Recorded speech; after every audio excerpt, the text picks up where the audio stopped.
everybody, that is Lauren. My name is Russ, and welcome to our Thursday discussion video here on the Infectious Groove music channel on YouTube. And this particular one is kind of a continuation of our What's So Great About series, but this is just playing 5 great songs that are about music. How meta. Well, it was just a thing that came to me the other day where I was thinking like, and before we get to it, my number one song on my list, I had heard, and I thought, man, I just love that song is just about loving music. And then I thought, oh wait, there's got to be a lot more that I can, and throw together a video about this. So the first one is kind of an interesting one for me because when I heard that it was coming out, I was like, before I heard the single, I was like, how's she going to do a song just called Music?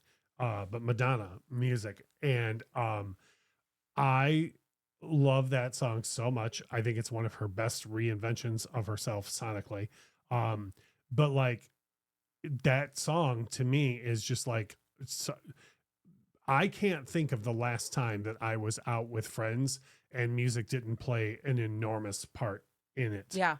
Right. Mm-hmm. So just like right from the beginning of that, like put a record on, I want to dance with my baby. And when the music stops, I never want to start.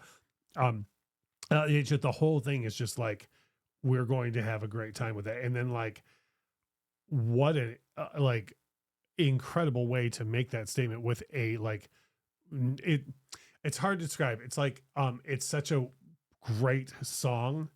And then it's about loving music. So it's like music you can love about loving music. Yeah, it's cool. I mean, like we have talked about this quite a bit. This is one of my favorite Madonna eras. Mm-hmm. And this song was just like the perfect way to kick that off. You know? I think the video I think is iconic. And one of my favorite things ever is that I've had to point out to people the I don't know, forgive me, I don't know enough about synth to know what the in guitar it's a vocoder, but how the electronic speech is happening. And I've had to point out to people like do you like to boogie woogie and like do you like to rock and roll, and people are like, I never heard it say all that. I'm like, yeah, like it's about like everything. Yeah. The next one on my list is one that from the moment that I heard this song, it's a big storytelling song to me, and that's from the Foreigner 4 album, or Foreigner album 4, the song Jukebox Hero. And that's ever since I heard, this would have come out when I was probably 6 or 7 years old. As soon as I heard that song, I could see everything happening and then it's funny because the song itself is about someone daydreaming. So I was able to like daydream about a guy daydreaming. Yeah. Right?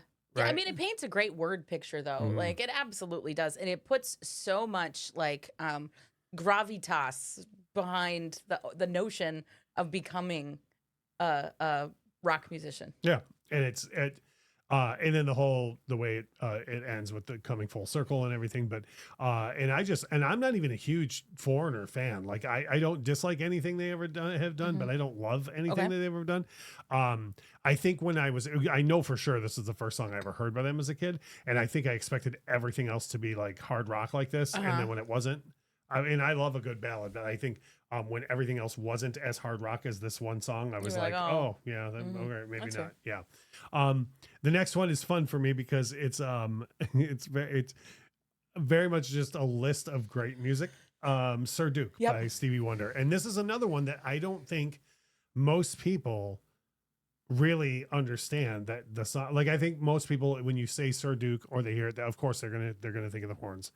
And they're going to think of the, you can feel it. Oh, but I don't think most people take the time to realize that like he's talking about how incredible and influential all these other musicians are. And obviously many of them would have had an impact directly on Stevie, but he's not just talking about like, oh, here's a bunch of people I really like. He's talking about like, this is for everyone. And that's you could feel it all over. And, it's just such a great song that it would be absolutely killer as instrumental. And if Stevie Wonder said, oh, well, that's what I was feeling about my love for music, you would still be, even without the lyrics, you'd be like, oh, I get that. Yeah. You know what I mean? Feel that for sure. Yeah. I think Sir Duke is just an astoundingly good song. And I didn't even, it would have been almost like at least 5 years after I heard it before I started realizing that like, oh, he's listing off a bunch of great musicians and everything, The next one is a song that I've loved since I was a little kid, and seems on the surface like it's a very straightforward love slash breakup slash relationship song. And then when you, like I found out when I was like 15, what the song is really about, it blows your mind. And that is Cecilia by Simon and Garfunkel, which when you listen to it, sounds like they're having problems in their relationship, and he goes back to his room, and she's sleeping with someone else and so on. But Cecilia is not a person. Cecilia is the patron saint of songwriters and the heartbroken and musicians. So when I heard that fact when I was like 15 or something, and it puts a new twist on every single lyric in the song. Oh yeah. Like talking about, like, even if you think, oh no, it can't be because he says making love, like, nope, like many people talk about their songwriting process that way, you know, and making love in the afternoon up in his bedroom with Cecilia, and then like when he's comes back to bed, someone's taken my place, like someone else has got the muse now, or someone else is the hot thing. Like that was, if you think now people in the industry are worried about being replaced quickly, like back then it was like if you disappeared for 3 months, people, oh well, your career's over.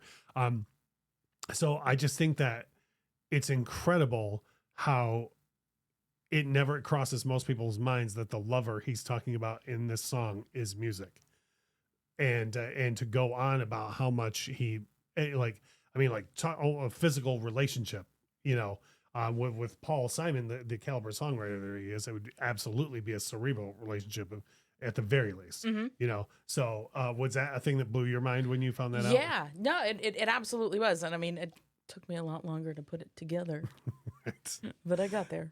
But I just love that. I think that's one of those songs that most people would just think of as like, if not maybe as basic as a breakup song. And it's kind of is, but not with a person, you know?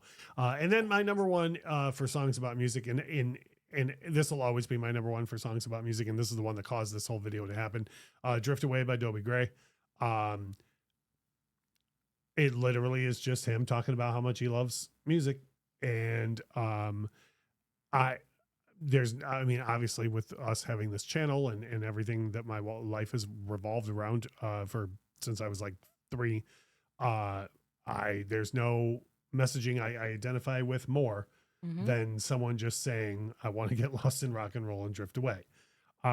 There's a somewhat fun fact about this song is that Elvis Presley was supposed to sing this. And according to legend, this is just what I've heard around the way, so if I'm wrong on this, correct me, but I had heard that basically he was given the Dobie Gray version as like a guide vocal, and he was like, well, I can't sing it better than that, you know, so he wouldn't. It was like, I kind of wish he had, but I also absolutely love Dobie Gray's vocal on it, you know. And I think the only thing that bums me out about the song is when it was remade by Uncle Kracker, like 20 years ago now.